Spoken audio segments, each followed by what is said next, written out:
Ya pemirsa, lembaga survei Indikator Politik Indonesia merilis hasil survei tingkat kepercayaan publik terhadap lembaga penegak hukum dan politik periode 30 Desember 2023 hingga 6 Januari 2024.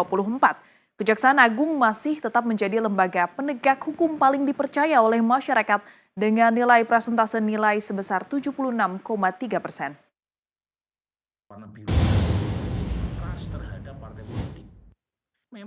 Lembaga Survei Indikator Politik Indonesia merilis survei terkait tingkat kepercayaan publik terhadap lembaga penegakan hukum dan politik Selasa 23 Januari 2024. Hasilnya, Kejaksaan Agung masih menjadi lembaga paling dipercaya dengan presentase 76,3%.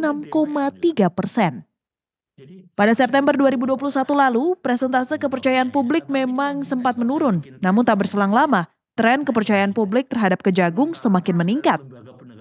Meskipun cenderung menurun pada beberapa saat, namun tetap stabil. Direktur Eksekutif Lembaga Survei Indikator Politik Indonesia, Burhanuddin Buhtadi mengatakan Kejaksaan Agung sebelumnya seringkali menempati peringkat lembaga penegak hukum yang paling rendah terkait kepercayaan publik terhadap lembaga negara. Kendati demikian, sejak 2 hingga 3 tahun terakhir, Kejaksaan Agung mulai menyalip kepercayaan publik terhadap lembaga-lembaga penegak hukum. Itu Kejaksaan Agung mulai menyalip trust publik terhadap lembaga-lembaga penegak hukum yang lain.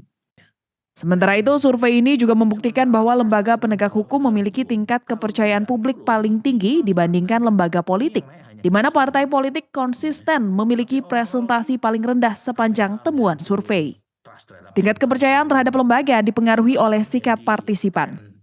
Tingkat kepercayaan cenderung lebih rendah pada kelompok yang tidak puas pada kinerja Presiden, basis Prabowo Sandi pada Pilpres 2019, basis Anies Muhaimin, dan basis partai-partai pengusungnya. Tim Liputan Nusantara TV melaporkan.